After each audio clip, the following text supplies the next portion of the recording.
Bangsa ini lahir dari kesadaran, juga ide dan gagasan. Kesadaran akan pentingnya kemerdekaan berdasar kesetaraan, berdasar kebinekaan. Gagasan berkembang menjadi cita-cita membangun bangsa dan negara untuk semua. Gagasan membentuk bangsa dan negara bernama Indonesia. Gagasan menjadi jantung yang memompa cita-cita. Gagasan membuat kita memiliki visi, memiliki mimpi, punya harapan akan masa depan.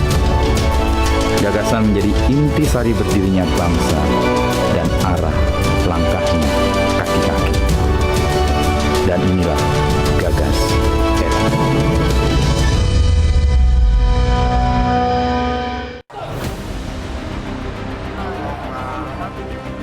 Sangat penting peran pers itu adalah mendorong tumbuhnya satu peri kehidupan berbangsa, bernegara dimanapun saja, peri kehidupan yang tadi sejahtera, peri kehidupan yang demokratis dan berdasarkan hukum.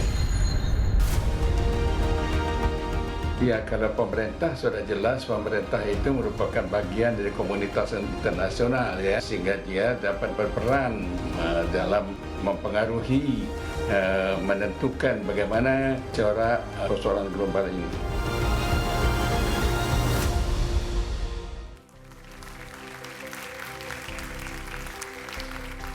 Assalamualaikum warahmatullahi wabarakatuh. Salam sejahtera bagi kita semua. Shalom, Om Swastiastu, Namo Buddhaya, salam kebajikan. Selamat datang di forum Gagas RI KG Media episode ke-12 yang kali ini menawarkan tema peran pers dan pemerintah di tengah tantangan global. Berjumpa dengan Profesor Bagirmanan adalah berjumpa dengan ketenangan dan kedalaman pemikiran. Kedalaman pemikiran itu mengemuka karena dipijakkan pada hal-hal yang kokoh dan benar-benar mendasar. Begitu juga ketika Profesor Bagirmanan berbicara tentang media dan terutama tentang pers. Bidang yang dilibatinya hampir setiap hari ketika menjadi Ketua Dewan Pers periode 2010-2016. Hal-hal mendasar yang kerap dan konsisten dikemukakannya adalah sebuah pernyataan. Tidak ada demokrasi tanpa kebebasan pers. Sebuah pernyataan yang kokoh dan menghangatkan layaknya dukungan untuk kelangsungan negara demokrasi, sekaligus untuk kelangsungan kerja-kerja pers. Sebuah pernyataan yang sayup-sayup, bahkan jarang kita dengar akhir-akhir ini. Dari pernyataan yang kokoh dan konsisten disampaikan itu, terkandung sebuah tuntutan pembagian peran dalam menjaga kelangsungan negara demokrasi yang kita cita-citakan. Pembagian peran itu antara pemerintah sebagai kuasa eksekutif yang dipilih melalui mekanisme demokrasi dan pers sebagai pilar keempat penjaga demokrasi. Bagaimana peran itu sebaiknya dibagi? Bagaimana kebebasan pers wajib dijadikan syarat keberlangsungan sebuah sistem negara demokrasi? Bagaimana kontrol media bisa berfungsi di tengah demokrasi yang mengandalkan partisipasi hasil mobilisasi? Dan bagaimana peran pers di tengah pemerintahan baru yang tingkat kepuasan masyarakatnya begitu tinggi? Sejumlah hasil survei menunjukkan hal ini. Litbang Kompas mendapati tingkat kepuasan tertinggi yang pernah diberikan responden atas pemerintahan baru hasil demokrasi. Nah, sebelum menjawab pertanyaan-pertanyaan ini, bagaimana pemerintah dan pers melihat tantangan global yang menjadi judul Gagas RI ke-12 kali ini tampaknya perlu kita sepakati. Dari Profesor Bagirmanan, kita akan mendengarkan bagaimana tantangan global dan tantangan nasional ternyata berkelindan. Keduanya bisa dibedakan tetapi tidak bisa dipisahkan. Penjelajahan Profesor Bagirmanan ke dasar-dasar pemikiran yang masih kokoh sampai sekarang akan menjadi pijakan serta pengantar kita berdiskusi. Pengalamannya memimpin Dewan Pers di puncak-puncaknya masa reformasi dan demokrasi akan memperkaya perspektif kita kali ini. Untuk itu, mari kita sambut Profesor Bagirmanan di Gagas RI episode ke-12 dengan tema Peran Pers dan Pemerintah di Tengah Tantangan Global.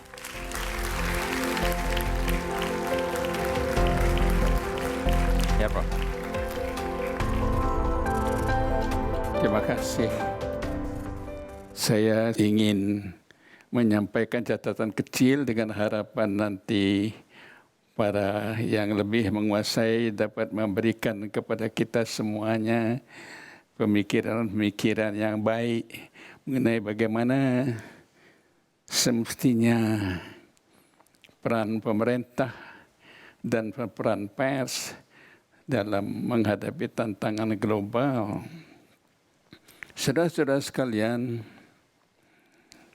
peran apapun yang berperan dalam bentuk apapun tentu bersifat dinamik, tergantung perkembangan, tergantung jenis tantangan dan kebutuhan kita menghadapi tantangan itu. Tema kita, misalnya kita bicara tentang tantangan global dalam arti hal-hal yang harus kita atasi, hal yang harus kita selesaikan. Kita misalnya ketika kita bicara tentang keadaan global sebelum tahun 1991, sebelum misalnya perubahan tatanan politik global secara mendasar, yang misalnya dulu kita mengenal adanya blok barat dan blok timur, dan kemudian blok timurnya 91 mereka hilang gitu ya. Jenis-jenis tantangan sebelum itu berbeda dengan tantangan yang kita hadapi sekarang ini. Tapi ada yang mestinya tetap ada gitu ya, harus kita selesaikan. Misalnya sebelum 91 itu tantangan global itu banyak sekali bersifat ideologis gitu ya. Misalnya kita mengenal ideologi blok barat, blok timur, antara demokrasi dan non-demokrasi dan sebagainya bersifat ideologis gitu. Kemudian pada waktu itu masih ada tantangan misalnya persoalan kolonialisme dan independensi kemerdekaan gitu ya. Sehingga kita mengenal adanya perang kemerdekaan dan sebagainya. Persoalan lain misalnya persoalan persaingan ekonomi secara global gitu ya. Persoalan antara negara yang maju dan negara yang bahasa halusnya negara sedang berkembang, atau bahasa yang tidak halus dulu itu dikatakan negara terbelakang. Nah, suasana-suasana itu sebagian sudah tidak ada lagi gitu ya. Barangkali masalah ideologi tidak lagi ke depan. Tapi masalah lain ke depan lagi gitu. Misalnya masalah kesejahteraan umum, masalah keadilan, masalah perdamaian yang masih menjadi soal kita. Dalam kaitan perkembangan itu, saudara-saudara, saya menggunakan pendekatan Presiden Roosevelt, Franklin Delano Roosevelt. Ada dua.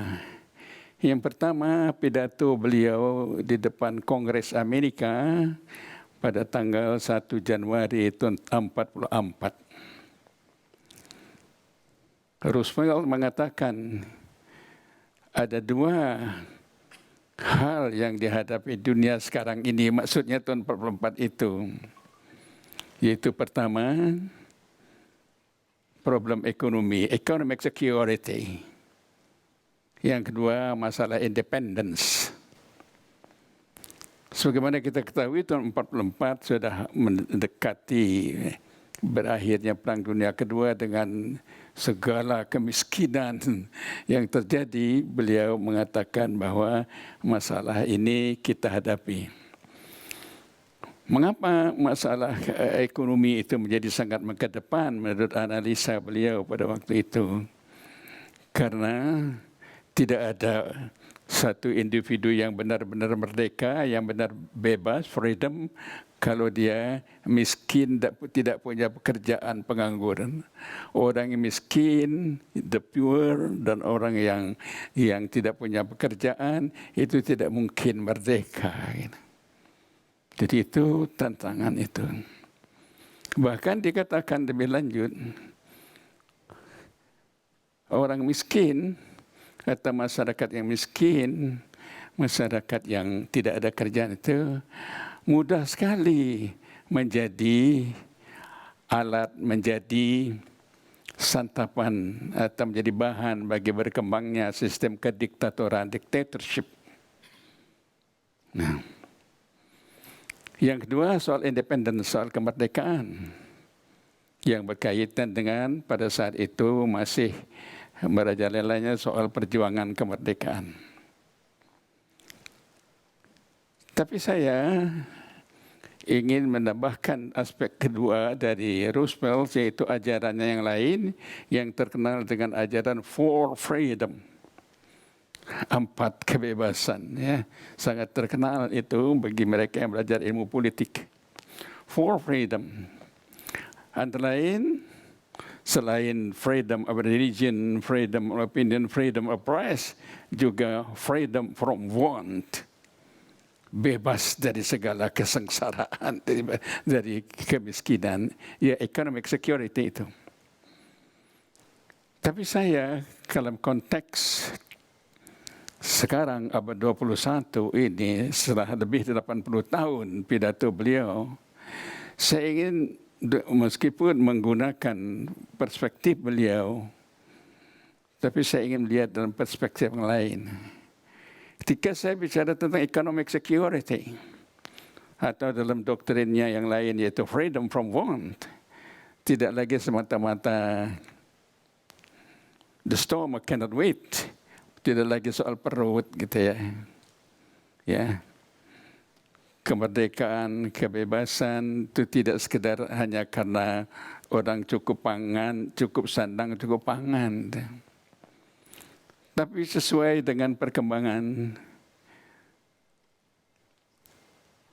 satu kebebasan itu ditentukan juga oleh kebutuhan yang lain. Misalnya salah satu masalah global yang besar, masalah keterbelakangan, masalah kebodohan, bukan hanya kemiskinan, keterbelakangan. Masyarakat yang terbelakang secara ekonomi maupun tidak hanya secara ekonomi, tapi juga bisa terbelakang teknologi dan terbelakang ilmu pengetahuannya.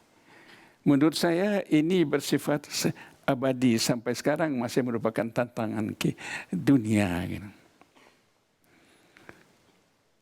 Begitu pula independence. Independence tidak lagi dalam makna bebas dari kolonialisme, penjajahan. Tapi saya lebih mendekatinya dalam perspektif freedom. Bukan independence, tapi freedom. Seperti tadi, Roosevelt mengatakan freedom from want, bebas dari segala kesengsaraan dan segala kemiskinan itu.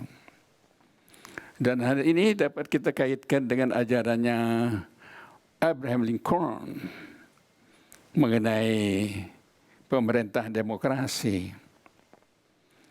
Demokrasi menurut Lincoln ada satu pemerintahan, government, from the people, by the people, for the people. Saya ingin menekankan satu pemerintahan yang for the people itu. Sebab bisa saja terjadi pemerintahan itu nampak demokratis. Pemilihan umum ada, pengangkatan demokratis ada. Tetapi undang-undang dibuat oleh lembaga perwakilan ada, tapi tidak for the people. Nah, ini tantangannya. Bagi saya ini tantangan yang sangat ke depan sekarang ini. Tanpa mengurangi pertanyaan yang lain. Apa kita harus ikut serta pemerintah dan pers? Paling tidak kita merupakan bagian dari international community, sudah semestinya kita memikul beban itu. Dan kita sendiri masih menghadapi persoalan itu. Kita masih menghadapi persoalan economic security, menghadapi social justice, social welfare. Kita masih menghadapi keterbelakangan dalam ilmu dan pengetahuan. Bagaimana saya berikan catatan pinggir sedikit mengenai itu, bahwa bagaimana pemerintah concern terhadap problem-problem sosial, problem ekonomi. Misalnya, pemerintah mempunyai program memperluas sebanyak-banyaknya sawah atau tempat menanam padi gitu. Tapi bagi saya, memperluas sawah seluas-luasnya, menanam padi seluas-luasnya masih belum menjamin adanya social welfare, belum menjamin social justice. Mengapa? Karena ada pertanyaan lanjut, siapa yang punya sawah itu? Kalau sawah yang luas dimiliki oleh beberapa orang saja, yaitu pemilik modal yang besar, itu tidak akan, apakah akan menjamin ada social justice, di mana rakyat hanya sekedar sebagai pekerja, penonton atau sebagainya. Memang mereka dikasih beras cukup segala macamnya oleh negara, tapi tidak dalam rangka tadi welfare. Ya, apalagi dikaitkan dengan independensi kebebasan tadi gitu. Sebuah pengertian dari masalah kemanusiaan itu adalah masalah kebebasan. Ada dua yang sekarang. Jangan jadi wartawan kalau penakut, saya katakan. Selalu saya omongkan. Tapi sekarang ada bergeser sedikit itu. Saya katakan, jangan jadi wartawan kalau tidak ada sabaran gitu ya. Ya, sebab sabar atau forbearance itu bagian dari demokrasi gitu. Kemudian yang kedua saya katakan bahwa, sering saya katakan dalam tulis juga ada, bahwa tidak akan ada demokrasi tanpa pers yang bebas, tanpa freedom of press. No democracy without freedom of press. Tidak akan ada freedom of press kalau tidak ada demokrasi. Bagi saya itu satu dalil. Nah, jadi concern kita adalah bagaimana kita mewujudkan kesejahteraan umum dan bagaimana kita menjamin kebebasan rakyat dengan prinsip-prinsip bernegara kita, prinsip modern. Misalnya prinsip negara hukum, prinsip demokrasi, dan sebagainya. Saya catat agak rinci mengenai Roosevelt itu ketika dia mengatakan bahwa bagaimana prinsip itu dapat diwujudkan, yaitu hal-hal yang berkaitan dengan kesejahteraan tadi. Jadi pengertian kita tentang kebebasan tidak hanya dalam arti ekonomi, tapi juga pengertian the whole way of life kita harus kita perjuangkan, dan itu merupakan tanggung jawab kita. Mengapa negara kita harus ikut serta dalam hal seperti itu? Itu serta selain karena kita merupakan anggota komunitas internasional, juga prinsip-prinsip negara kita menuntut tanggung jawab itu. Baik secara filosofikal maupun secara konstitusional. Secara filosofikal, salah satu dasar filosofis negara kita adalah kemanusiaan yang adil dan beradab. Gitu. Kemanusiaan itu mempunyai sifat yang universal, adil dan beradab. Gitu. Prinsip kesejahteraan, keadilan sosial bagi seluruh rakyat Indonesia. Kerakyatan yang dipimpin oleh hikmat kebijaksanaan dan pemusyawaratan rakyat. Itu merupakan tuntutan yang sifatnya global, saudara-saudara. Tuntutan yang universal. Karena itu saya berharap hal-hal itu tidak sekedar kita hafalkan. Jadikanlah itu sebagai pandangan hidup. Jadikanlah itu way of life kita. Menjadi keyakinan kita dalam bekerja, dalam membuat gagasan dan sebagainya itu. sebagai bagian dari itu. Kemudian secara konstitusional, baik Undang-Undang Dasar 45, Undang-Undang 50, Konstitusi RIS, memuat dasar-dasar yang mewajibkan kita untuk mewujudkan satu masyarakat yang sejahtera, adil, makmur, dan masyarakat yang hidup didasarkan nilai-nilai kemanusiaan yang luhur, istilah yang hidup pada waktu itu.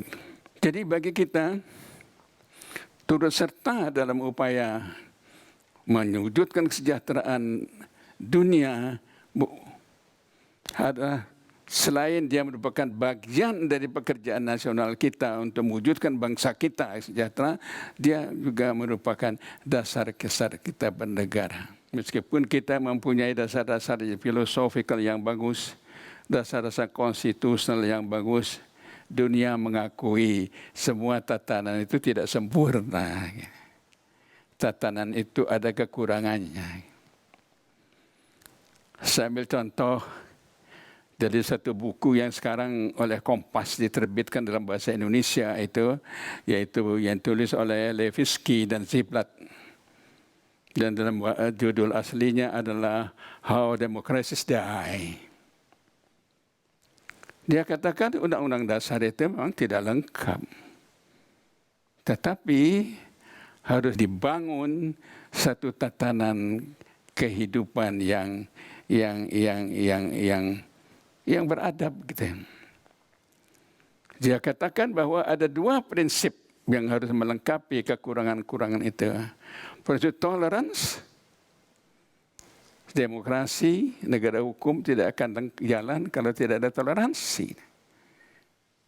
Yang kedua, forbearance, kemauan menahan diri gitu.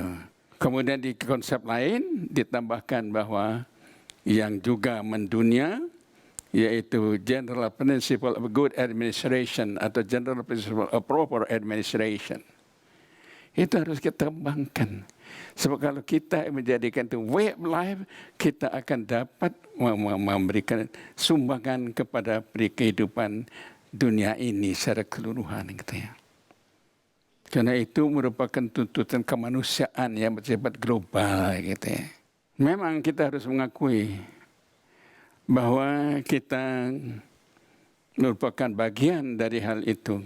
Kemampuan kita untuk menyumbangkan, ambil bagian dalam mengatakan memang harus kita akui bahwa kita terbatas. Karena kita sendiri masih menghadapi problematik itu. Tetapi saya berpendapat apabila kita dapat mengatasi itu dalam tatanan nasional kita, maka itu sudah merupakan sumbangan yang sangat besar bagi kehidupan global kita. Gitu. Jadi dalam catatan ini saya katakan, karena itu ketika kita bicara peran kita dalam tatanan global, itu selalu ada hubungan dengan tatanan nasional kita, hubungan timbal balik, bahkan saling mempengaruhi. Kemampuan kita mengatasi, memperbaiki keadaan nasional itu akan berpengaruh juga pada tatanan internasional. Termasuk juga hal-hal yang memprihatinkan kita. Banyak sekali problem-problem nasional satu negara tidak lepas dari pengaruh internasional. Begitu pula sebaliknya, pengaruh internasional, global juga mempengaruhi.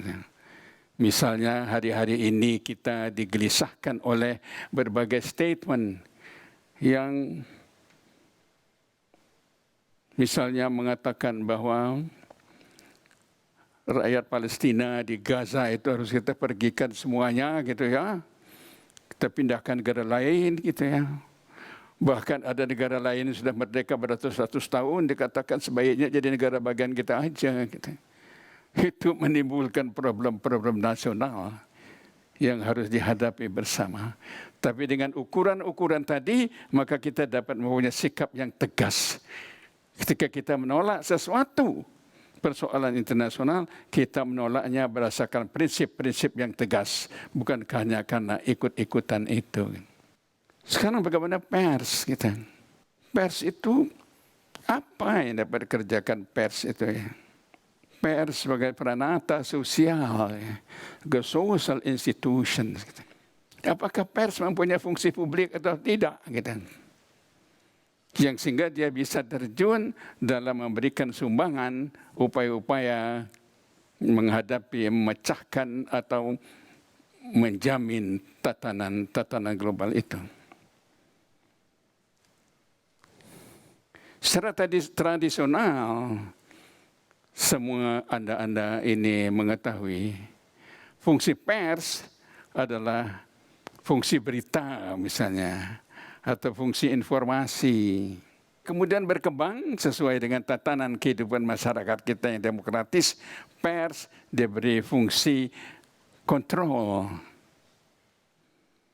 Fungsi kontrol baik dalam arti mengawasi maupun dalam arti check and balances.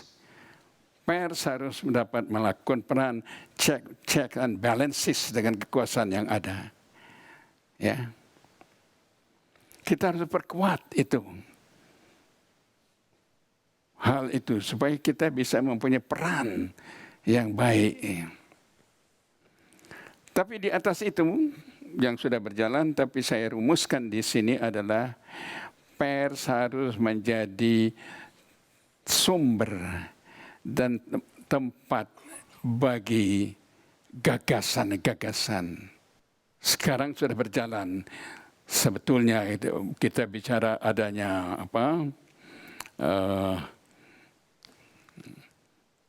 opini pers dan sebagainya, itu bagian dari itu. Tapi kita harus sadari itu sebagai upaya kita untuk menyampaikan gagasan-gagasan.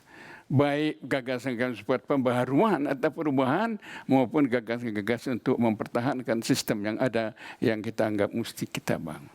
Pers sebagai the fourth estate, pers sebagai kekuasaan yang keempat, cabang kekuasaan keempat. Ini rada unik. Kalau kita sebut sebagai fourth estate, karena seolah-olah berkaitan dengan ajaran pemisahan kekuasaan yang tiga itu, legislatif, eksekutif dan yudikatif. Dia ada yang keempat.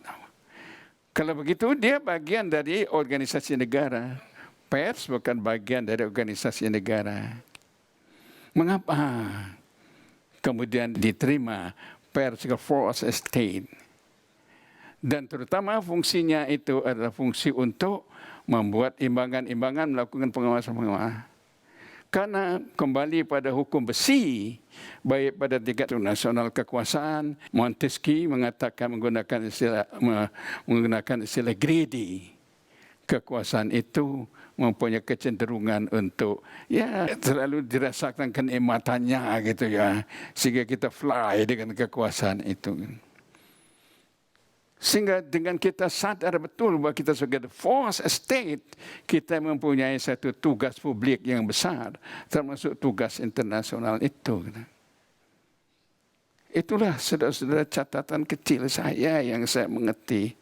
Tapi kembali kepada apa sebetulnya esensi tantangan global kita, bagi saya esensi tantangan global kita adalah bangunnya, terwujudnya nilai-nilai kemanusiaan yang beradab, yaitu masyarakat yang adil dan makmur, masyarakat yang sejahtera, the welfare, fair, dan bebas demokrasi itu.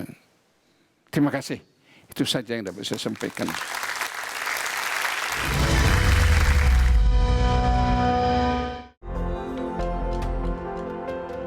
Setelah tadi kita mengembara bersama pemikiran dan gagasan Prof. Bagirmanan dari pendapat Roosevelt tadi yang di tahun 44 dikemukakan tentang problem ekonomi sebagai pijakan bahwa tidak ada individu yang bebas tanpa permasalahan atau problem ekonomi yang diatasi tadi.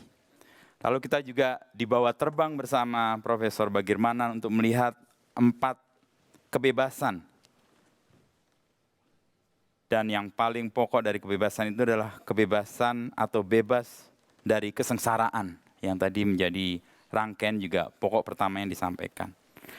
Lalu kemudian kita juga mendapatkan catatan tentang apa yang menjadi peran dan pokok kerja-kerja pers di ujung apa yang disampaikan oleh Prof. Bagir tadi.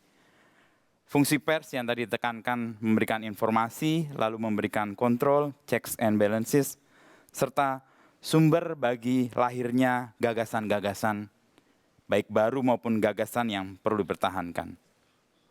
Dan hukum besi yang tadi disampaikan oleh Prof. Bagirmanan tentang peran pers yang penting untuk melakukan kontrol karena kekuasaan punya kecenderungan untuk serakah.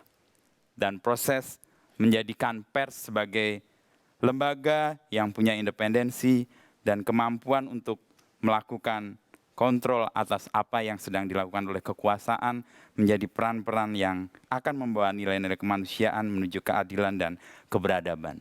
Saya undang Prof. Bagirmanan untuk kembali ke podium untuk kita berdiskusi bersama 3 panelis yang sudah ada di depan kita. Silakan Prof. Sini. Prof, silakan.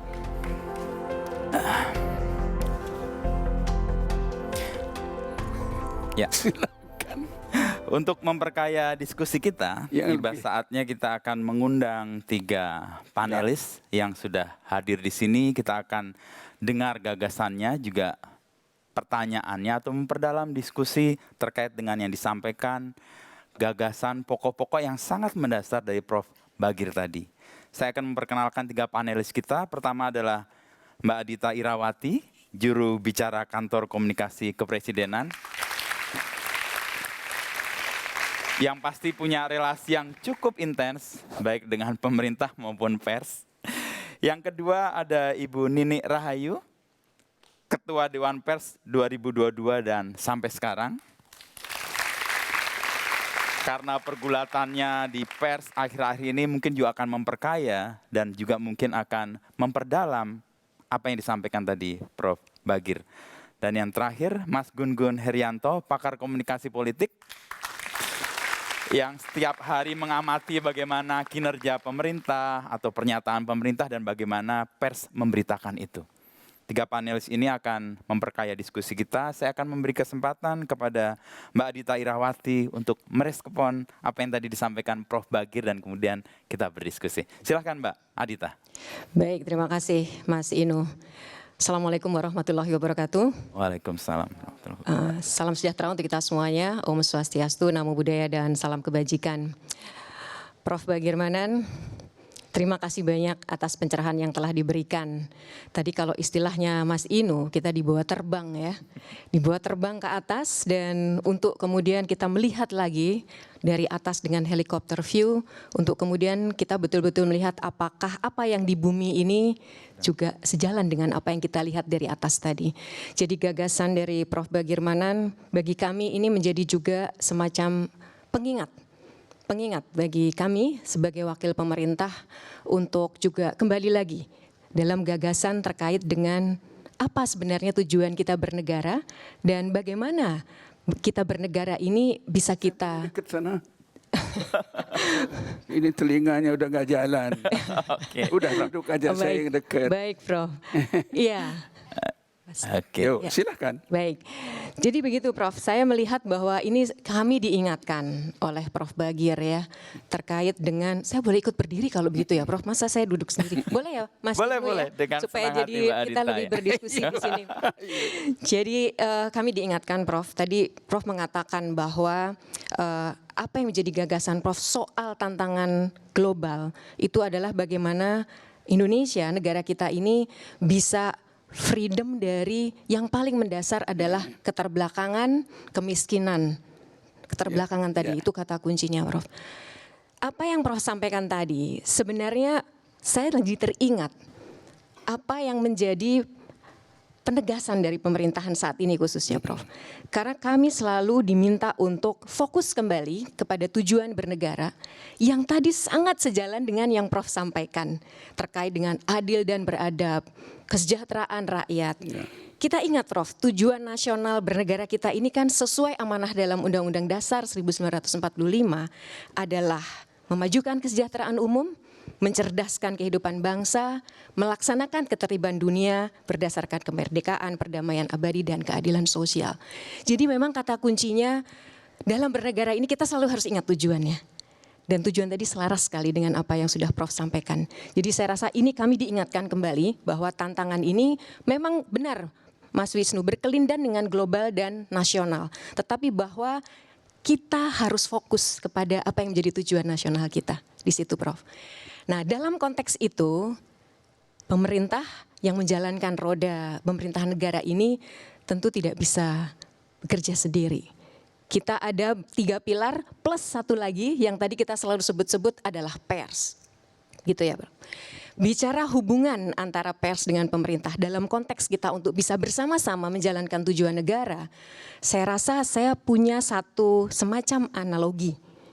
Ya Prof, ini juga mungkin bisa memperkaya diskusi kita bahwa ibarat air yang layak dikonsumsi, yang namanya informasi itu adalah air yang layak dikonsumsi, Prof. Yang bisa diminum membuat kita jadi tercerahkan dan membuat kita sehat. Sumber informasi dalam konteks kita bicara hubungan pers dan pemerintah adalah informasi yang disampaikan oleh pemerintah itu sendiri, baik mulai dari presiden sampai pembantunya dan sampai KL atau kementerian dan lembaga yang ada. Sementara pers sebenarnya menjalankan fungsi bagaimana agar informasi itu disalurkan sehingga diterima oleh dalam hal ini masyarakat sebagai air yang layak dikonsumsi. Jika kanal itu berkarat, Prof, airnya menjadi tidak layak minum. Tapi juga sama, kalau sumber airnya juga tidak berkualitas, sudah tercemar. Sementara pipanya itu sangat bagus, bersih dan berkualitas, tetap saja Prof, kualitas airnya tidak layak dikonsumsi. Ini adalah analogi informasi yang harus disampaikan baik oleh sumbernya maupun oleh kanalnya sehingga masyarakat tercerahkan, Prof. Nah, ini analogi yang ingin kami sampaikan. Melihat pentingnya sumber informasi maupun pipa itu, pemerintah saat ini dalam sejarah Indonesia, ini mungkin baru pertama kali yang namanya fungsi komunikasi itu diamanahkan kepada satu lembaga yang setingkat menteri, Prof. Dan itu diputuskan di dalam Perpres nomor 82, jadi Presiden sendiri yang membuat peraturannya, nomor 82 tahun 2024. Itulah mengapa ada yang namanya Kantor Komunikasi Kepresidenan. Mungkin dalam sejarah bangsa Indonesia, lembaga atau kantor seperti ini belum pernah ada, Prof. Biasanya amanah ini diletakkan di kementerian tertentu yang juga menjalankan fungsi yang lain. Nah, ini sebenarnya komitmen sebenarnya ya dari pemerintah dalam mencapai tujuan nasional negara kita yang kita sudah sebutkan tadi, dan itu juga sebenarnya menjadi tantangan kita untuk menjaga agar air yang keluar dari pemerintah ini air yang terjaga kualitasnya. Tentu kami sebagai wakil pemerintah sangat berharap pipa itu pun juga pipa yang sama-sama nantinya kita bisa hasilkan air yang layak konsumsi. Dan dalam hal ini Pak Presiden Prabowo itu sangat memberikan tempat yang luar biasa bagi pers, Prof. Dalam 3 bulan atau 100 hari pemerintahannya, berkali-kali beliau menegaskan bahwa demokrasi harus dijaga, dan baru saja kemarin Hari Pers Nasional sekaligus juga mengucapkan selamat Hari Pers kepada insan pers Indonesia. Beliau mengatakan bahwa peran pers sangat luar biasa sebagai mitra pemerintah. Check and balance, ya, pengawas agar pemerintah selalu ada on the right track. Tetapi juga di sisi lain kami sangat berharap pers yang tadi menjalankan pipa tadi ini juga adalah pers yang profesional dan beretika. Jadi tadi Prof juga menyampaikan banyak sekali fungsi pers yang saat ini juga harus sudah lebih berkembang dari sekedar membawa informasi, tapi juga sebagai pilar demokrasi, sebagai yang bisa mencerahkan rakyat. Nah, ini juga yang tentu sejalan dengan apa yang diharapkan oleh pemerintah.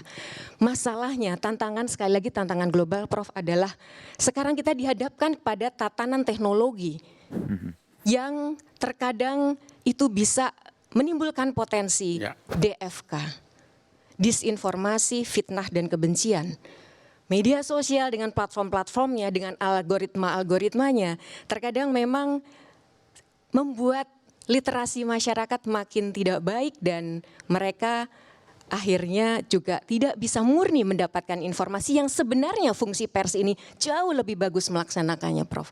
Karena ada proses, ada dewan pers di negara kita yang kemudian juga bisa mengawasi jalannya fungsi-fungsi dari pers itu sendiri.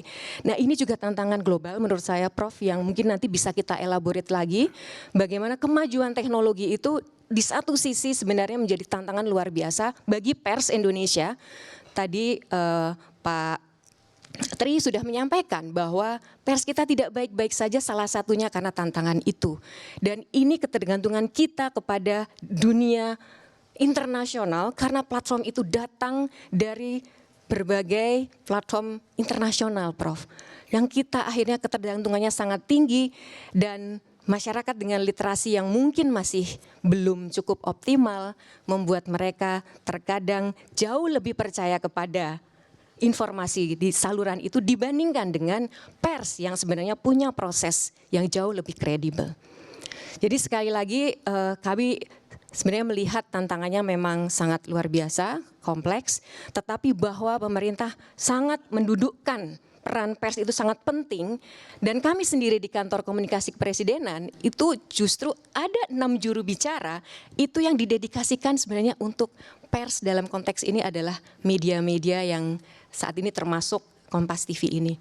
Gitu ya, dan tentu kami juga melihat ada platform lain, namun bahwa kami melihat pers Indonesia ini masih punya sebuah proses yang akuntabel, kredibel, dan kami tentu berharap itu menjadi pipa yang menyalurkan air minum yang menyegarkan, yang layak konsumsi dan membuat masyarakat tercerahkan, sehat lahir dan batinnya.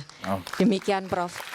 Jadi sekali lagi, Prof, mungkin kita perlu juga membahas mengenai tadi dampak teknologi, Prof. Yang itu tentu sangat berat bagi rekan-rekan pers, baik secara pers sebagai jurnalis maupun sebagai institusi. Karena tentu pers yang sehat itu harus sehat juga, wartawannya profesional, tapi juga institusinya harus sehat, Prof. Sehingga bisa punya keberlangsungan dari sisi bisnis ya, kita tidak bisa pungkiri itu, agar tetap bisa menjalankan fungsi pengawasannya dengan baik tanpa intervensi. Demikian Prof. Bagirmanan, terima kasih banyak tadi pencerahannya, dan berharap juga pers Indonesia akan makin kredibel, accountable, dan juga tentunya membawa pencerahan bagi seluruh rakyat Indonesia. Terima kasih banyak. Bagus, silakan. Yuk, sukses. Terima kasih, Prof. Bagus. Prof. Bagir bisa merespon di sini sambil duduk mungkin ya. Yuk, saya sudah catat. Dan banyak bagus. tadi poin. Dan Kayak curhat tadi Mbak Adita ya. Bagus sekali. Terkait peran-peran media, dan yang menggembirakan adalah penegasan bahwa demokrasi harus tetap dijaga, dan itu jadi komitmen dari pemerintahan kita yang baru.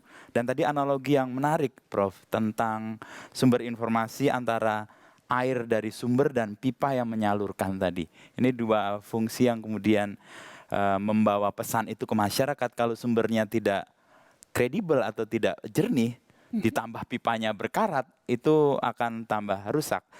Kalau misalnya dia punya sumber bagus tapi pipanya nggak bagus, itu soal juga. Begitu juga sebaliknya. Prof, silahkan merespon apa yang dikatakan atau disampaikan Mbak Adita tadi. Silahkan.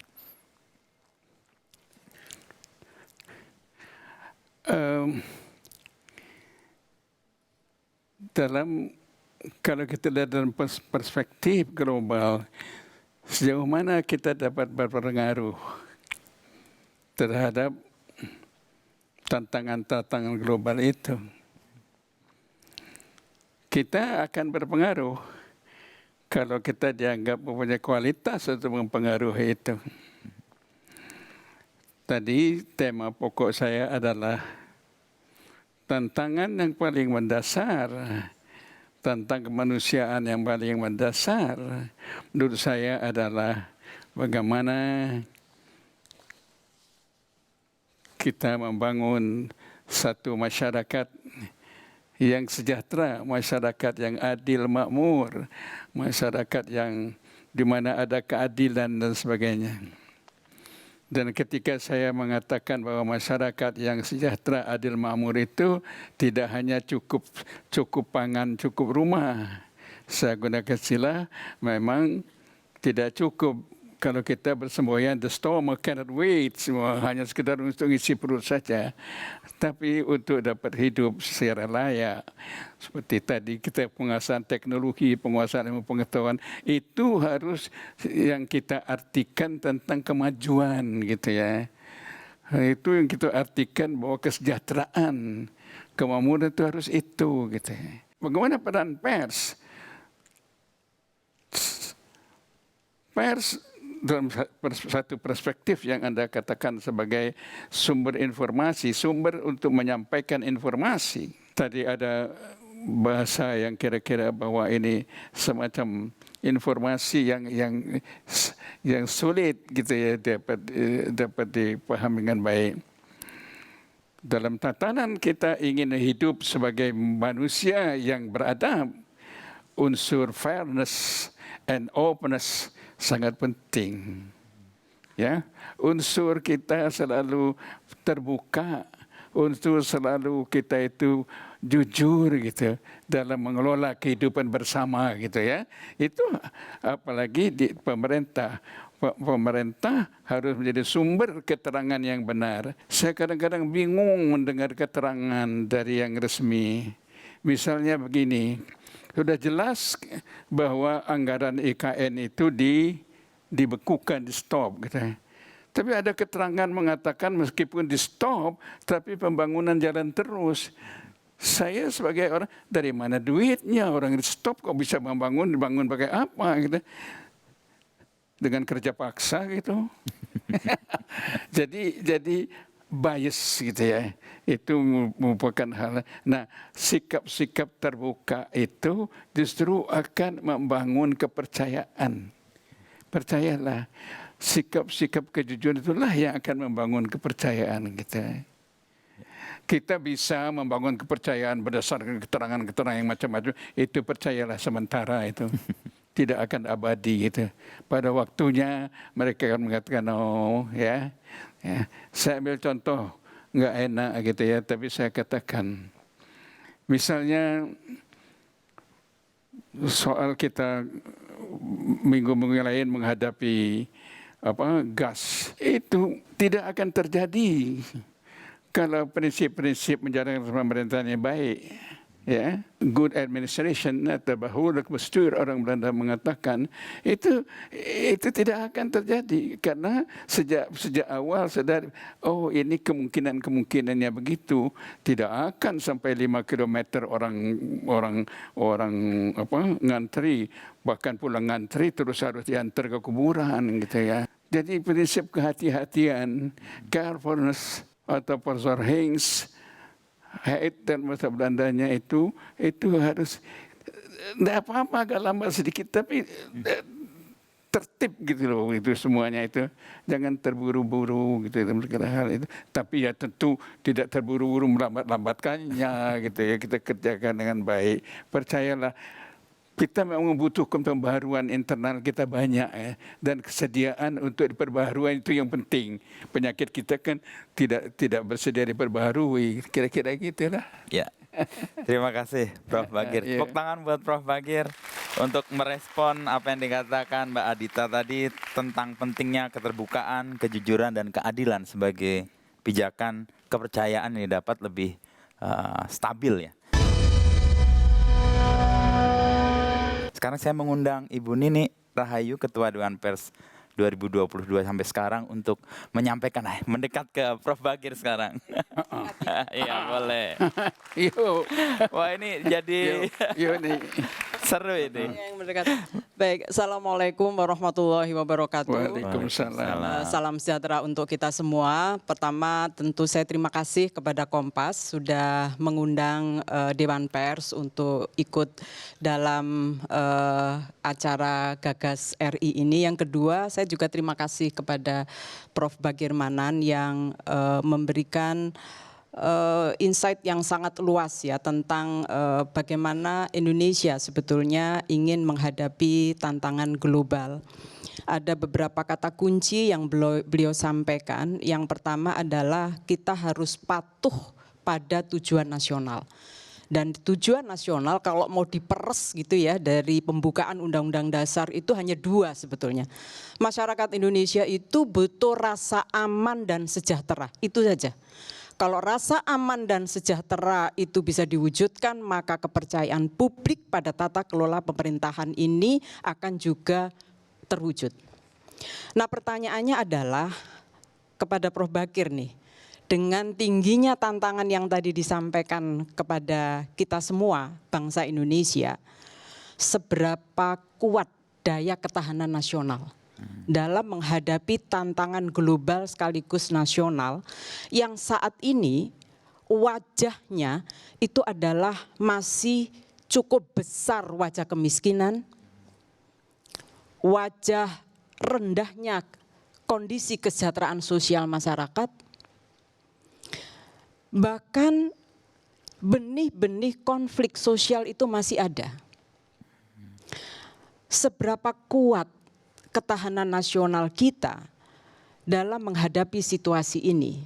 Kalau tata kelola pemerintahan kita belum mencerminkan sepenuhnya tata kelola pemerintahan yang baik.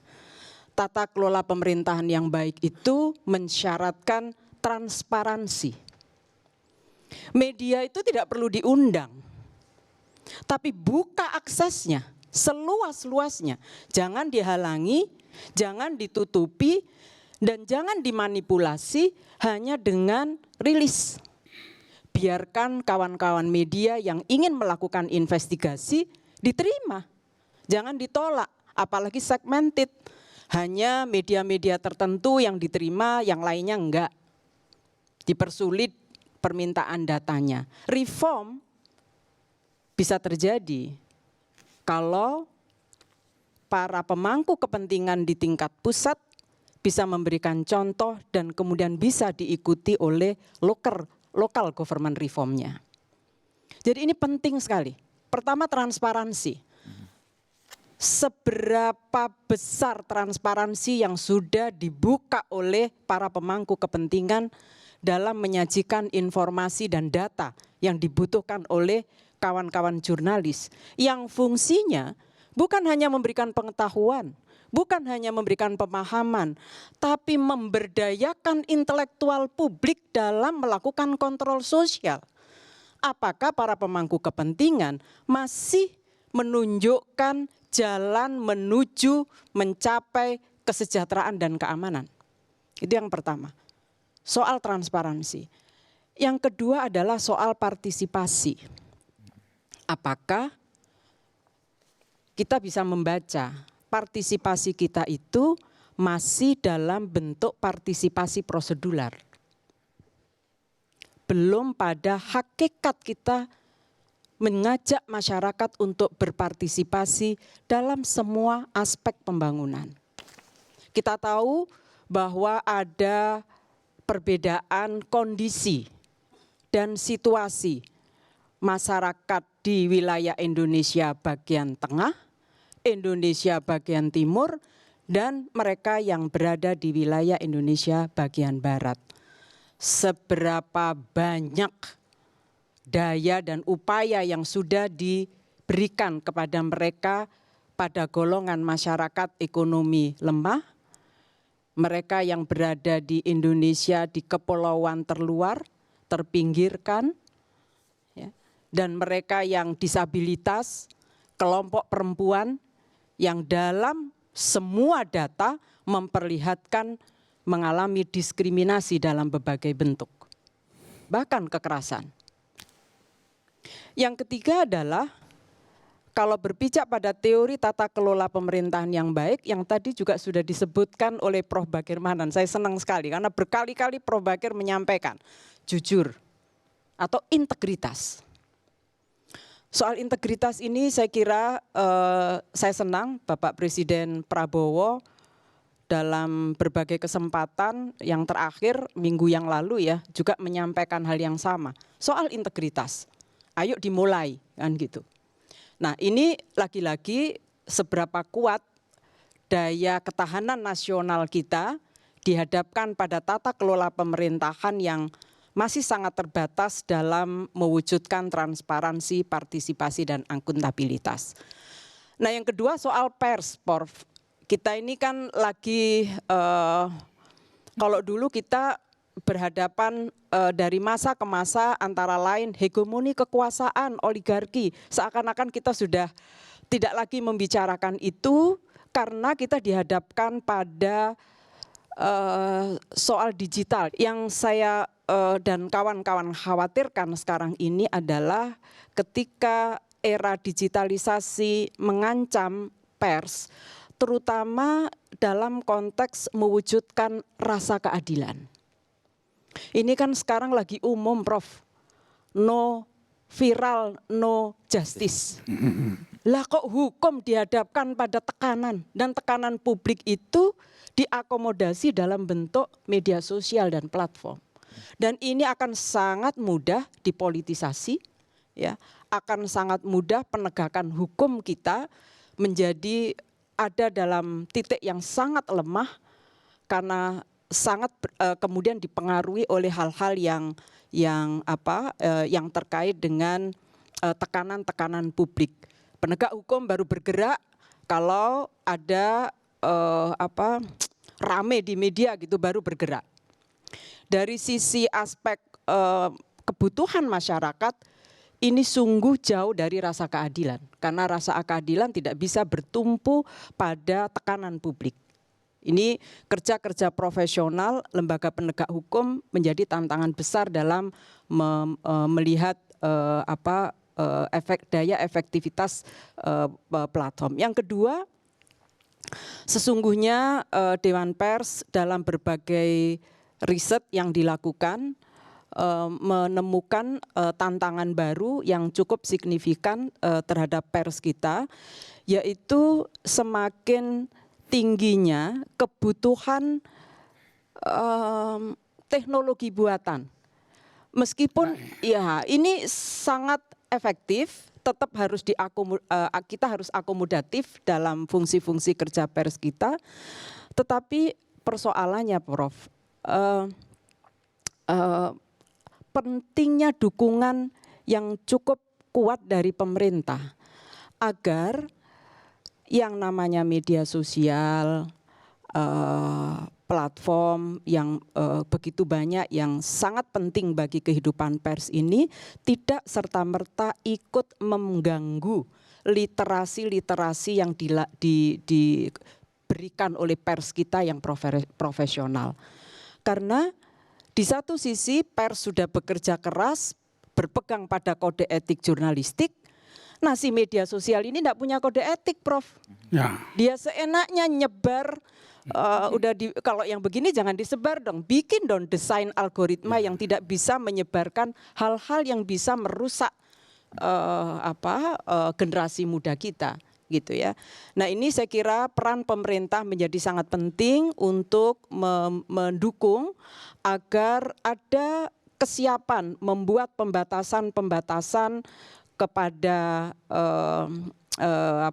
pemilik. Ya. Ini tantangan global betul nih kalau suatu saat ini dimainkan dan ini ikut membuat carut marutnya negeri melalui penggunaan media sosial yang tidak terkontrol.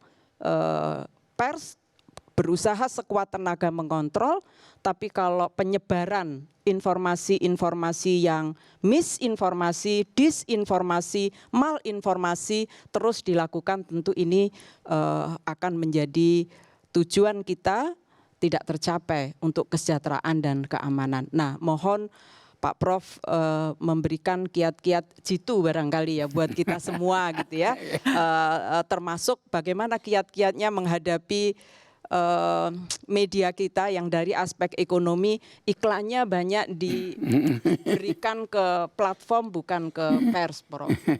Nanti kalau ke pemerintah katanya minta-minta, padahal bukan minta-minta, Prof. Yeah. Kenapa? Karena di Undang-Undang 40 99 tanggung jawab negara pada kehidupan pers yang pilar keempat demokrasi. Jadi kalau memberikan kehidupan pada pers itu bukan berarti pers itu minta-minta pada pemerintah, minta-minta pada DPR, minta-minta, enggak. Karena yang harus menghidupi pers itu adalah seluruh multi stakeholders. Ya, harus itu. Bekerja tetap independen, tapi negara harus bertanggung jawab yang tata kelolanya adalah memang menjadi tanggung jawab pemerintah. Oke. Makasih Prof. Assalamualaikum Terima warahmatullahi kasih Bu wabarakatuh. Nini. Banyak ini Prof yang perlu direspon dari Bu Nini Rahayu terkait dengan Hebat tantangan-tantangan. sekali. Silakan Prof. Bagus sekali ini diskusinya ya. Salah satu esensi kekuasaan publik adalah kepercayaan. Ya, kepercayaan. Dipercaya. Karena untuk mendapat kepercayaan itu, maka tumbuhlah bermacam-macam cara. Yaitu misalnya cara mengisi jabatan itu, bahwa sehingga pejabat itu sejak awal diisi gitu. Sistem pengawasannya, jadi memang itu esensi kepercayaan. Termasuk juga tadi disinggung oleh Bu Nini mengenai azas-azas umum pemerintahan yang baik. Itu sebetulnya dalam rangka membangun satu pemerintah yang dipercaya. Misalnya ada azas kepastian hukum, azas kehati-hatian, azas dapat dipercaya adalah untuk membangun kepercayaan itu.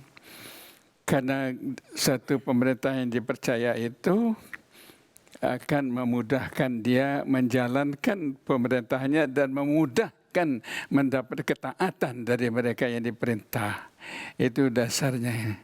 Di Inggris pernah ada ajaran di Robert Owen, Bapak Sosialisme Demokrasi Inggris, yaitu pembangunan masyarakat self-help.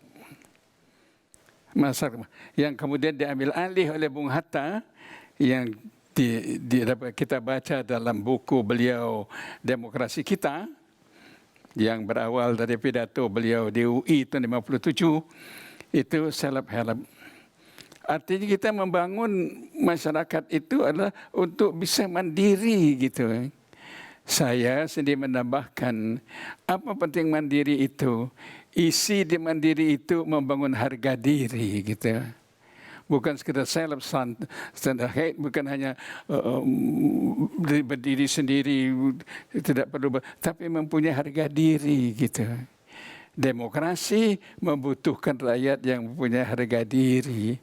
Masyarakat yang maju membutuhkan rakyat yang mempunyai harga diri. Nah itu, membangun kepercayaan itu adalah satu pihak membangun harga diri itu. Pemerintah harus membangun harga diri. Di samping azas-azas itu tadi sudah kita singgung, prinsip keterbukaan, prinsip fair dan sebagainya harus kita biasakan. Jangan melihat rakyat atau publik itu sebagai yang di hadapan kita gitu. Tapi dia ada di samping kita yang akan mendorong, membantu kita. Ketika Anda menempatkan rakyat atau publik di hadapan Anda, seolah-olah yang harus Anda awasi terus gitu ya. Anda harus, apalagi dengan purbasangka, maka itu akan menyulitkan diri sendiri gitu ya. Jadi itu, karena itu salah satu prinsip hukum administrasi itu, pemerintah itu makin kecil makin bagus gitu. Kalau itu besar gitu susah sekali membangun dukungan itu katanya itu. Nah itu ya. Partisipasi itu harus didasarkan pada independensi. Orang akan berpartisipasi karena dia mempunyai harga diri. Dia mempunyai harga diri karena dia self-help. Kan dia self-help karena dia mempunyai kehidupan yang independen, yang bebas. Ya. Partisipasi itu mudah sekali dibohongi dengan mobilisasi gitu ya. Kelihatannya partisipasi sebetulnya mobilisasi itu ya.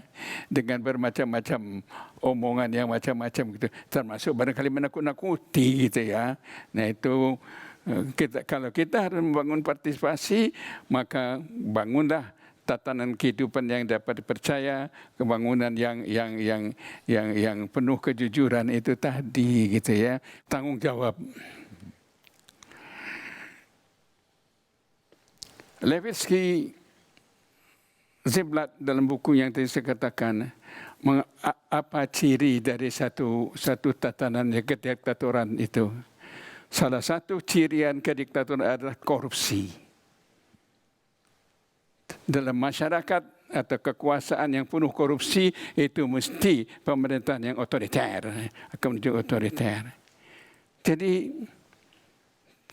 kita pers perlu menjadi bala tentara lah untuk melawan korupsi ini. Saya mohon betul ya, jangan berselingkuh-selingkuh pers itu menghadapi perang dengan korupsi itu. Kita perangi betul. Sebab itu selain menghancurkan sistem ekonomi, sistem sosial, dia menghancurkan tatanan pemerintahan yang menjadi dasar kita pada negara itu. Korupsi. Pers juga harus berhati-hati, harus kita ingatkan gitu ya.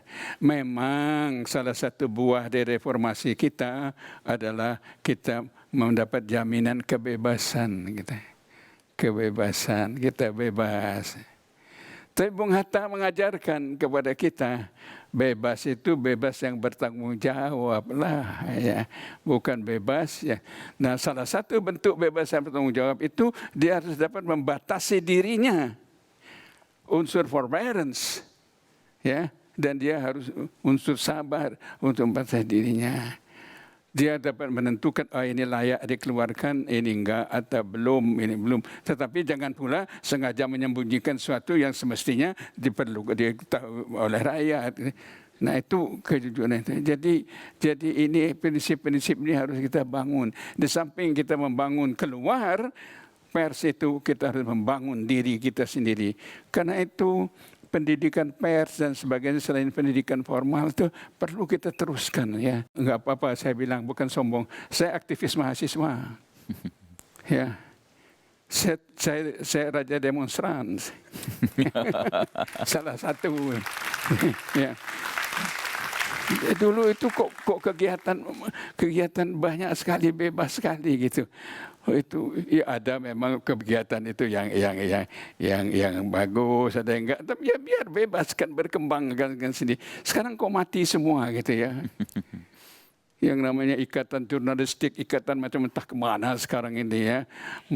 Sekarang ini kita perlu menghidupkan aktivitas sosial itu.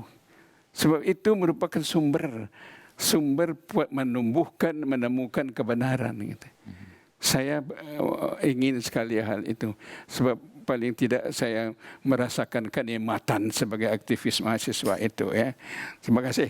Baik, Prof. Bagir. Ini sudah menyinggung mahasiswa, ini ada dosen yang setiap hari bergulat dengan mahasiswa. Mas Gun silahkan merespon atau ini yang paling bertanggung jawab pada kita nih. Iya Bung, sini Bung. Mendekat.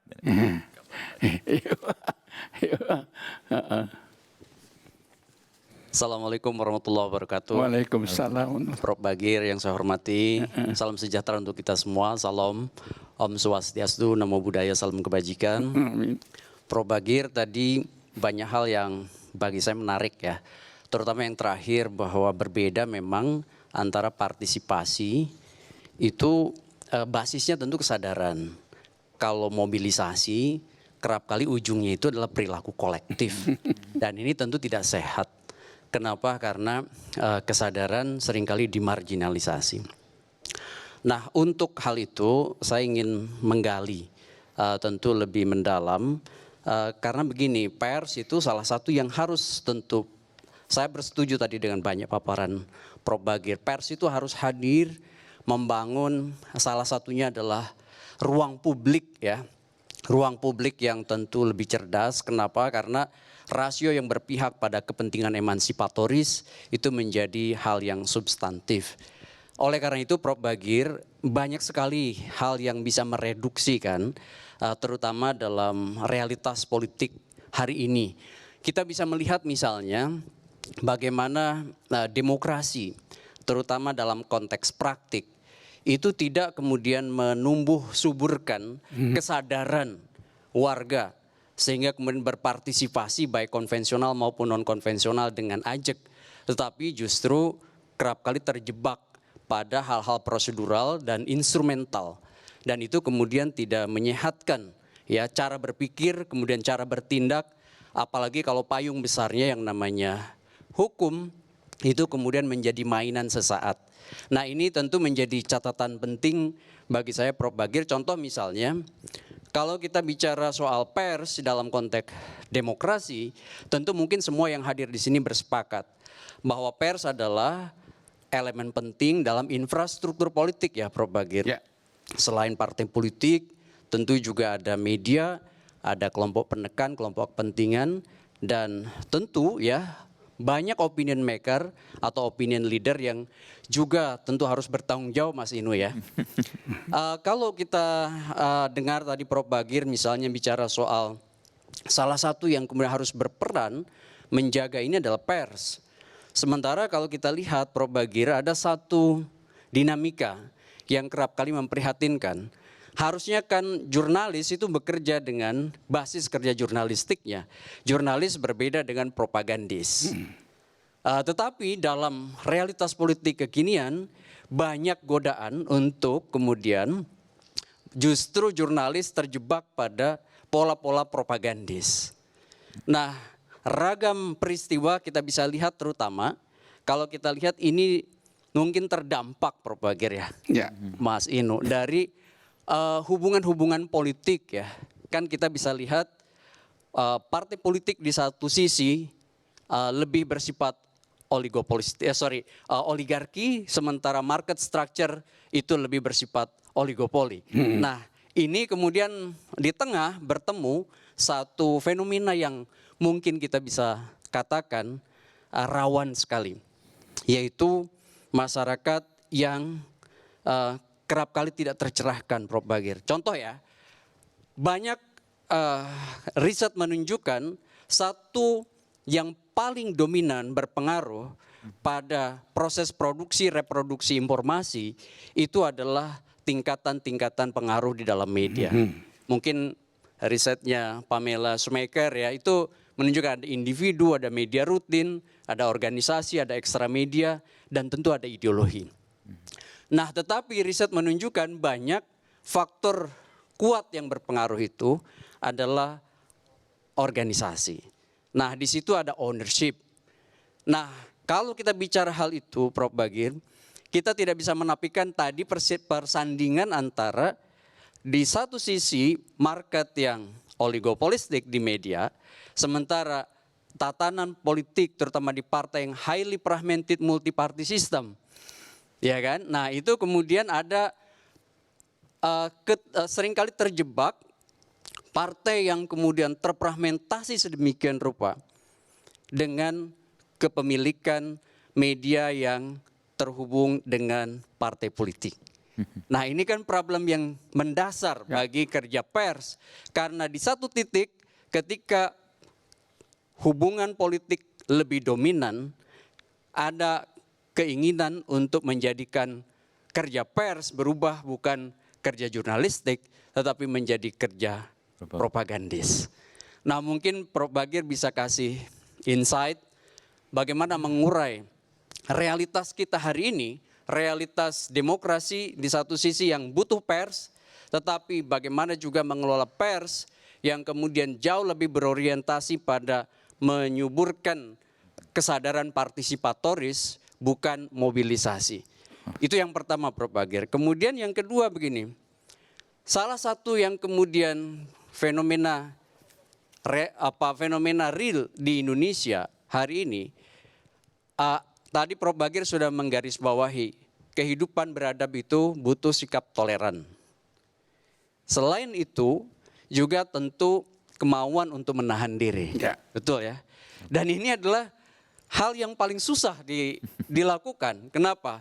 Toleran, karena kerap kali ada muncul gejala, mungkin noble self, merasa diri paling hebat di tengah masyarakat, sehingga kemudian ada semacam penyakit yang kerap kali tumbuh di masyarakat, kelompoknya paling benar.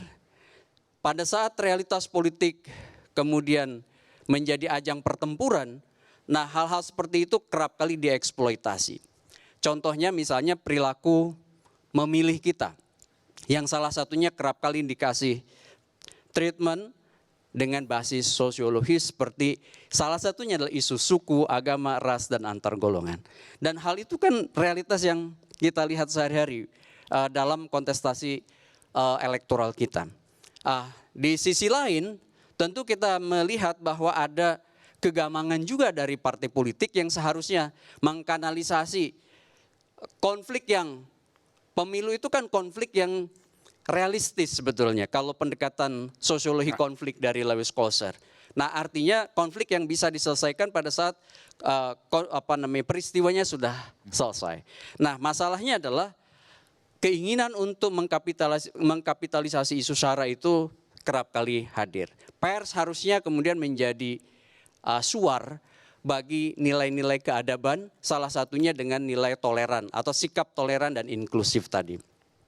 Nah, yang kemudian terakhir, opinion maker kita, Prof. Bagir, kalau kita lihat perjalanan sejarah bangsa Indonesia pasca reformasi, itu juga fragmentasi kekuatan politik kerap kali menyeret, ya kan, ragam kekuatan ini pada konflik yang sebenarnya diinisiasi sekaligus dikanalisasi hanya untuk kelompoknya. Muncul yang disebut dengan groupthink.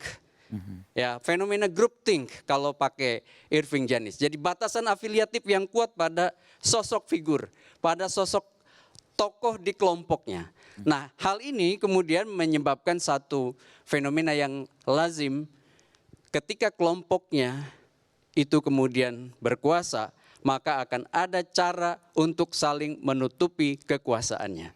Nah, fenomena ini juga yang kemudian harusnya Mas Inu, Prof. Bagir juga jadi catatan kita, bahwa korupsi tidak akan pernah bisa kita atasin karena ada gejala groupthink yang kuat dalam kekuasaan. Sehingga seperti tadi Prof. Bagir katakan, bukan demokrasi bukan dari oleh untuk rakyat, tetapi pada akhirnya dari oleh untuk kelompoknya.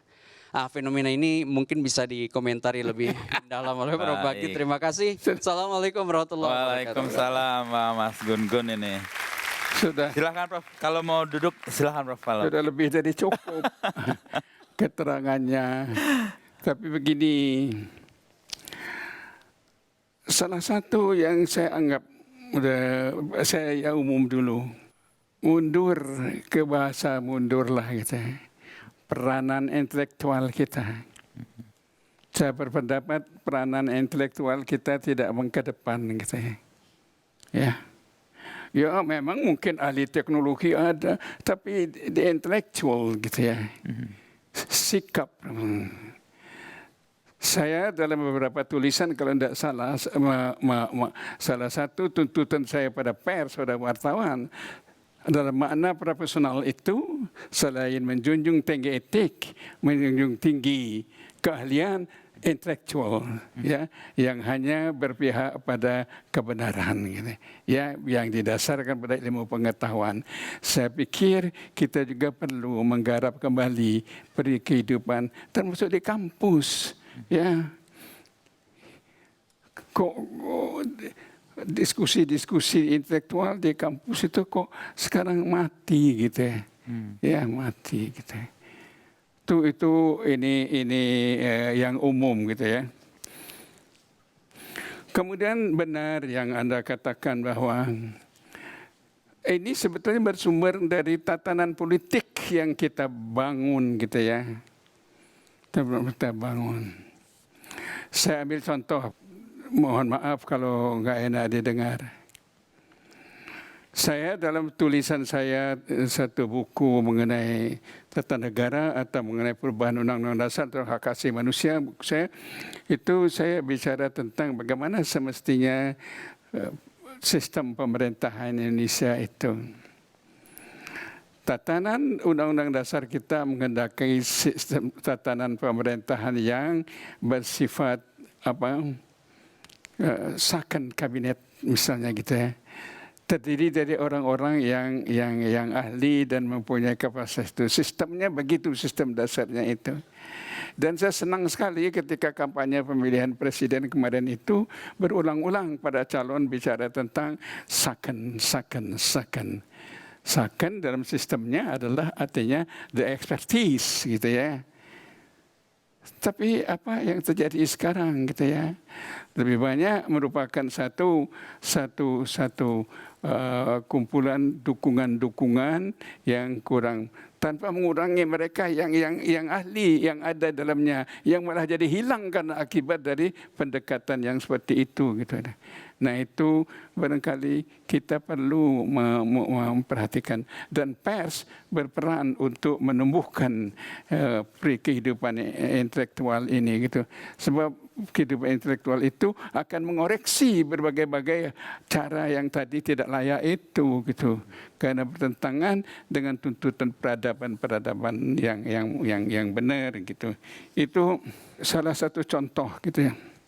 Contoh lain sebagai orang di bidang kita tadi ada menyebut tentang adanya koalisi macam-macam gitu ya. Koalisi apa gitu ya? Antara istilah dengan pengertiannya itu nggak keruan-keruan gitu ya. Suatu tadi bahwa terjadi oligarki dan sebagainya gitu ya. Itu sangat nyata sekali. Kalau kita melihat dari tatanan Undang-Undang 45, sistem kepartaian menurut Undang-Undang 45 itu sesuai sistem pemerintahan, bukan multipartai seperti sekarang misalnya. Tapi sekarang setiap orang bisa mendirikan partai, bahkan satu orang bisa mendirikan 3 partai barangkali. Saya nggak tahu, saya nggak pernah ikut partai gitu ya. Nah, penggerak partai itu banyak dan itu harus dirangkul setengah mati gitu ya. Penyusun Undang-Undang Dasar 45 itu sangat sadar bahwa kapasitas yang akan mengisi jabatan masih terbatas, perlu ditumbuhkan. Karena itu mereka membangun tatanan pemerintahan yang sangat saklek, yang sangat selektif gitu. Itu tidak berani meniru praktek Eropa Barat yang sudah serba terbuka. Mereka lebih dekat pada model Amerika misalnya gitu, yang lebih sederhana itu. Nah ini barangkali perlu ada peninjauan kembali. Unsur dasar lain menurut saya Bung, terjadinya semacam dukungan kelompok macam-macam, yaitu hidupnya gejala feudalisme dalam kehidupan negara kita ya. Bukan kemerdekaan tapi feudalisme ya. Dan feudalisme kan antara berpuncak pada oligarki dan sebagainya itu. Nah, bahwa seolah-olah seseorang tidak ada gantinya, gitu, hanya Tuhan yang bisa menggantinya. Kira-kira begitu. Baik. Ya, saya sekali lagi terima kasih pada Kompas menyelenggarakan begini. Saya mohon agar yang begini ini adakan teratur gitu ya. Baik, untuk mendidik Pak orang Bagir. gitu ya. Ya, terima kasih. Baik, Pak Bagir. Ya, Udah, baik, ya. silakan Pak Bagir. Udah bisa. Sebelum kita mengakhiri, saya mau tanya satu Pak Bagir boleh? Tadi kita ngobrol, silahkan bisa duduk Pak Apa itu? Bagir. Ya, Yuk, terima kasih. terkait dengan pers tadi Pak Bagir bisik-bisik di belakang soal organisasi yang terpecah-pecah dan bagaimana kita harus menghadapi ini. Yeah. Karena satu hukum besi yang tadi Pak Bagir menyatakan adalah bersatu jauh lebih baik daripada kita tercerai-berai. Ya. Ya, saya tadi bergurau dengan Mas Bud. Saya heran, saya ngomel di tengah dengan teman-teman di Dewan Pers. Apa sih menyebabkan pecah ini? Apakah dengan pecah itu kita sudah dijanjikan untuk jadi apa gitu ya? Atau dijanjikan untuk perusahaan apa gitu? Semuanya tidak ada. Ya kalau ini perdebatannya yaitu pecah ini karena perbedaan idealisme, perbedaan konsep. Yaitu tadi pers yang merupakan suatu prinsip dasar demokrasi, tapi tingkah laku kita tidak demokratis. Misalnya tidak ada toleransi, tidak ada kesabaran itu tadi. Bisik-bisik kami di sana tadi, ini nggak boleh terus-terusan dibiarkan begini. Akan merugikan dunia pers, merugikan tatanan demokrasi. Harus ada upaya untuk menemukannya itu. siapalah yang akan mengambil inisiatif itu. Dan saya katakan saya bersedia untuk ikut untuk ngomong hal itu. Tapi sebagai ikut aja karena saya tidak lagi punya kekuatan fisik dan segala macamnya untuk mengurusi itu saya intensif, tapi saya akan ikut untuk mempertemukan itu. Sebab bersatu itu lebih bagus daripada tidak bersatu, gitu ya. Tidak bersatu itu mesti lebih lemah dari yang bersatu, gitu ya. Nah, kan kita punya mekanisme bahwa hari ini bukan kita yang ngurus. Barangkali nanti ada kongres lain kita yang ngurus. Itu tergantung kepada mekanisme demokrasi kita. Itu yang saya ini harapkan tuh. Mari kita dorong agar kita kembali dalam wadah-wadah yang dapat membangun idealisme kita sebaik-baiknya. Dari rangkaian yang kita percakapkan tadi, lalu diskusi yang terjadi, apa yang mau ditutup dari Prof terkait dengan diskusi kita? Baik, insya Allah saya masih sehat. Kuat. Saya akan ikut. Mudah-mudahan saya berpartisipasi lah hal-hal upaya-upaya. Tapi forum seperti ini sangat penting untuk membangun kembali satu budaya intelektualisme gitu. Pers berdiri di depan. Kira-kira gitulah. Baik, terima kasih, tepuk tangan Prof Bagir. Di awal tadi kita diajak terbang jauh ke masa lalu, di mana pijakan hal-hal yang persoalannya masih nyata sampai hari ini diungkap lagi oleh Prof Bagir, dan kemudian tadi Mbak Dita mendapatkan peneguhan bahwa itu masih jadi persoalan hari ini. Dan apa yang dikatakan Prof Bagir tadi mengingatkan lagi peran-peran dari pers. Lalu disebut tadi Mbak Nini menyebut soal ketahanan nasional. Kalau kita menghadapi situasi seperti hari-hari ini, mampukah kita bertahan? Karena tantangan tujuan pembangunan nasional adalah mewujudkan masyarakat yang adil dan sejahtera. Itu tadi juga pers punya peran. Yang Mas Gun-Gun tadi menyebut soal bagaimana partisipasi tadi yang tampaknya seperti demokrasi, tetapi partisipasi yang dimobilisasi itu tampak seperti bukan demokrasi. Dan ini tadi menjadi catatan bagi kami sebagai pers juga, dan Prof Bagir tadi menyebut beberapa hukum besi. Lama nih kata ini saya tidak dengar, dan Prof Bagir tadi menyebut 2 hukum besi yang kira-kira menjadi pijakan kita untuk bisa melangkah bersama sebagai pers. Yang pertama adalah tidak ada demokrasi tanpa kebebasan pers. Itu hukum besi yang pertama. Yang kedua adalah demokrasi membutuhkan masyarakat yang punya harga diri.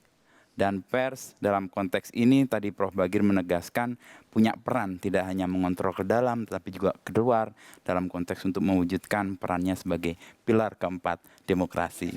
Demikian saya tutup Gagas RI episode ke-12 bersama Profesor Bagir Manan. Terima kasih atas kesempatan dan perhatian semua yang hadir di sini dan di televisi. Selamat malam.